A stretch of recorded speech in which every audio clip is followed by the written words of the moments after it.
इन संकेतों का सामाजिक जीवन में बहुत महत्व होता है। इसलिए कोई भी हो, भाषा की मर्यादा न तोड़े। और आजकल हम देख रहे हैं कि टीवी चैनल के डिबेट में भी ये मर्यादाएं टूट रही हैं। आपका डिबेट ये कुछ मामलों में अपवाद है, ऐसे एक दो डिबेट हैं जो अपवाद हैं, अन्यथा इन मर्यादाओं को एंकर के द्वारा ही तुड़वाया जाता है। अब मैं इस प्रश्न पर आता हूं। इको जब बंद करा दें आवाज। हाँ, मैं राकेश जी मैं दुरुस्त करती हूँ, मैं दुरुस्त कराती हूँ। जरा आवाज को दुरुस्त। मूल प्रश्न हाँ है राकेश जी, इतिहास के प्रति दृष्टि, हमारी इतिहास दृष्टि कैसी है? सवाल उठता है कि अबू आजमी ने जो बयान दिया, वो बयान सिर्फ छत्रपति शिवाजी का अपमान मात्र ही नहीं है, पूरे भारत के इतिहास दृष्टि की सरेआम हत्या है। इसलिए नहीं कि औरंगजेब ने कुछ लोगों की हत्या की, अपनी बेटी और बेटे को जेल में सराकर मार दिया, पिता को जेल दिया, ये सब बात हम जानते हैं। और इसके प्रतिकार में यह भी कहा जाता है कि उसने कुछ मंदिर बनवाए, मंदिर को डोनेशंस दिए। मैं इन सबसे हटकर दो मुख्य बातें कहना चाहता हूं। इस देश के संविधान को जो लोग मानते हैं, गरिमा जी, हम और आप जैसे लोग, उस संविधान का मूल तत्व क्या है? धर्म स्वातंत्र, यानी अपने विवेक के आधार पर बोलने, करने, पूजा पद्धति को अपनाने का अधिकार। यदि इस अधिकार को छीन लिया जाए तो भारत का संविधान खोखला हो जाएगा। इसके बिना भारत की कल्पना नहीं की जा सकती है। गुरु तेग बहादुर जी की हत्या किसी एक राजा के नाते हत्या नहीं थी। गुरु तेग बहादुर जी की हत्या, या जो उसको हम बलिदान है उनका हुआ, उनका जो बिहेडिंग किया गया, उनके सर कलम कर दिया गया, वो इसलिए नहीं किया गया कोई जमींदारी का झगड़ा था, बच्चों का झगड़ा था, इसलिए किया गया गुरु तेग बहादुर ने right to conscience, right to profess and practise religion, धर्म को मानने, धर्म की प्रैक्टिस करने के अधिकार पर खड़े उतरे। उनके परिवार का धर्म नहीं छीना जाता। कश्मीर के पंडित ऐसा उनके पास शिकायत करने आए कि उनके धर्म स्वतंत्र को छीना जा रहा है। हाँ। उनको जबरन धर्म बदला जा रहा है, और इसके प्रतिकार में उनका किया गया। यानी कि गुरु तेग बहादुर जी ने पूरे सभ्यता के इतिहास में ऐसा एक व्यक्ति नहीं मिलेगा। मार्टिन लूथर किंग मिलेंगे जो धर्म सुधार किया, ऐसे बहुत से लोग मिलेंगे, स्वामी दयानंद सरस्वती मिलेंगे उन्होंने धर्म सुधार किया, लेकिन ऐसा वे अकेले अपवाद हैं जिन्होंने धर्म स्वतंत्र के लिए अपना बलिदान दिया। नहीं, लेकिन राकेश जी, परिपाटी तो राकेश सिन्हा, राकेश जी, अमूमन मैं तो खैर आपसे अनुभव में बहुत छोटी हूं, लेकिन अमूमन पॉलिटिशियन कुछ भी कह देते हैं, राजनेता कुछ कहते हैं और फिर माफी मांग लेते हैं।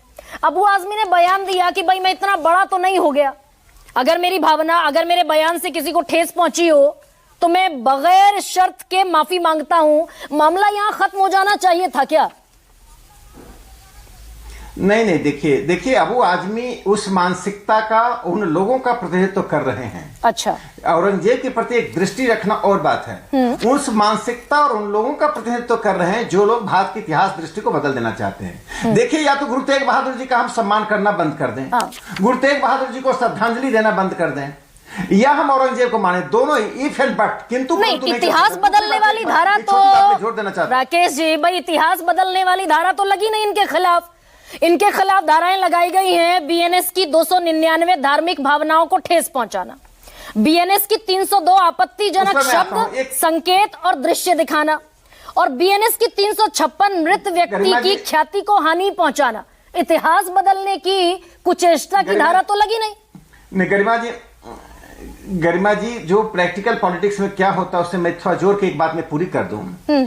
दूसरा जो औरंगजेब का संबंध है, क्योंकि इसको बिना, चूंकि आपका डिबेट बहुत सीरियस डिबेट होता है और आप बहुत से एकेडमिक एलिमेंट्स को और बहुत गंभीरता से डिबेट को कराती भी हैं, लोग करते भी हैं। यहाँ सब लोग अच्छे लोग बैठे हुए हैं, सब अच्छे डिबेट करने वाले लोग हैं। देखिए, दारा शिकोह भाई के नाते यदि उसने हत्या की, जैसे बहुत से राजाओं ने अपने भाइयों को मारा, चाहे हिंदू हो या क्रिश्चियन हो, पारसी हो, हिंदू, ये प्रश्न नहीं उठता है। सत्ता के संघर्ष में हत्या होना दारा शिकोह का एक बड़ा महत्व है, जिस बात का जिक्र हमारे भाटी जी करेंगे, हमारे आशुतोष जी करेंगे अभी। गंगा जमुनी संस्कृति, ये बहुत फेवरेट शब्द होता है सूडो सेकुलर एलिमेंट्स का। ये गंगा जमुनी संस्कृति का जन्मदाता कौन है मालूम है? दारा शिकोह है।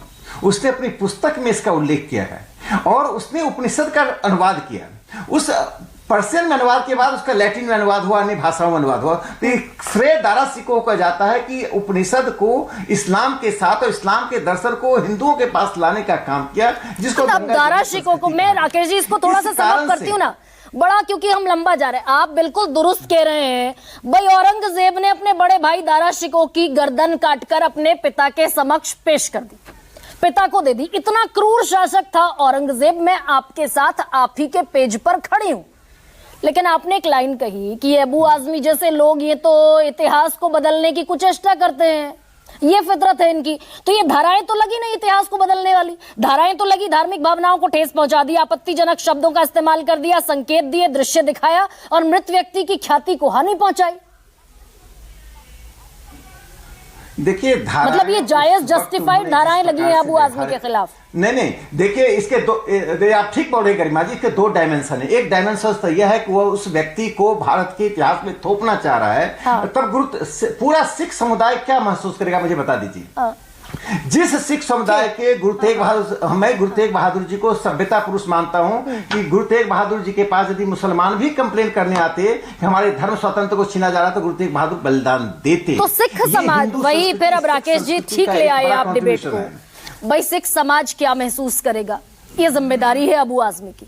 सिटिंग विधायक है, विधानसभा में बैठते हैं, अगर जरूरी बयान दे दिया तो ये जो आपके रमेश बिधूड़ी थे ये क्या कहते दिखे थे? ओए उग्रवादी, ओए शब्द मेरी गरिमा के खिलाफ होगा सर, बोलूंगी तो। ओए उग्रवादी, ये मुल्ला आतंकवादी है, नोट करना, बाहर देखूंगा इस मुल्ले को, उग्रवादी है, आतंकवादी है।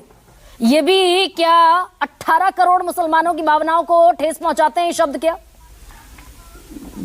देखिए मैं या कोई भी व्यक्ति किसी भी प्रकार, मैंने आरंभ में ही अपनी बात शुरू करने से पहले मैं जानता था यह प्रश्न आएगा, तो मैंने आरंभ में ही एक राइडर लगा दिया था कि कोई भी व्यक्ति हो, हाँ।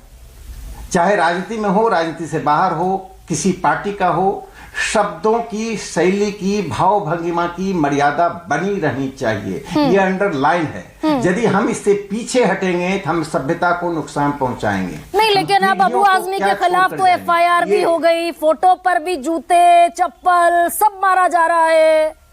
ये रमेश बिधूड़ी के खिलाफ क्या कार्रवाई हुई सर? योगी आदित्यनाथ ने कहा उस कमबख्त को, देखिए बस छोटा सा 5 सेकंड और दीजिए। नहीं, आप सुन लीजिए। योगी आदित्यनाथ ने विधानसभा के पटल पर खड़े होकर कहा कमबख्त को बाहर निकालो। ये भाषा की मर्यादा टूटी है क्या? नहीं, आप एक बात जान लीजिए, जिस प्रकार से औरंगजेब को खुलेआम विधानसभा में वो का महिमा मंडन किया, उस लोगों को उत्तेजना पैदा करने का काम किया है। मैंने पहले ही कहा, जिसने जजिया टैक्स लगाया, आपके किसी के पिता की हत्या करके उसकी पुत्री की शादी करा दो, किसी के घर को उजाड़ के उसके घर में एक मंदिर बनवा दो, और किसी सिटिंग विधायक और किसी सिटिंग सांसद को सर, मैं बड़ी जिम्मेदारी से आपसे सवाल पूछती हूँ, क्योंकि मैं जानती हूँ आप ईमानदारी से जवाब देंगे।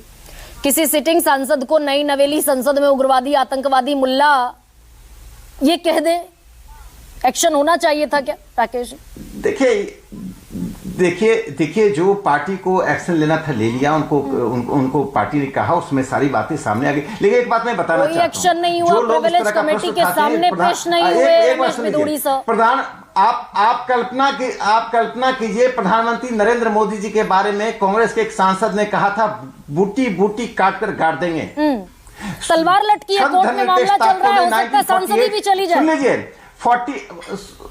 सुन लीजिए 48 से लेकर आज तक हमें गांधी का हत्यारा कहा जाता, विधानसभा में उठकर कहते गांधी के हत्यारे हैं। हम सुनते रहे, हम सहते रहे, लेकिन सहने और सुनने की एक सीमा तय करनी चाहिए। ये इस तरह का माहौल बनाते रहे, चूंकि आरएसएस के लोग, भारतीय जनता पार्टी मोहन भागवत तो सर कहते हैं, आप कह रहे हैं कि हम सुनते रहे, तो ये खड़ा करता किया जाता है। मैं आप ही की बात बड़ी करती हूँ, यानी कि एक्शन का रिएक्शन है, और एक्शन का रिएक्शन देते हुए अब नजर आ रहे हैं जब सत्ता में है, तो मोहन भागवत तो ये कह रहे हैं कि ये हमारी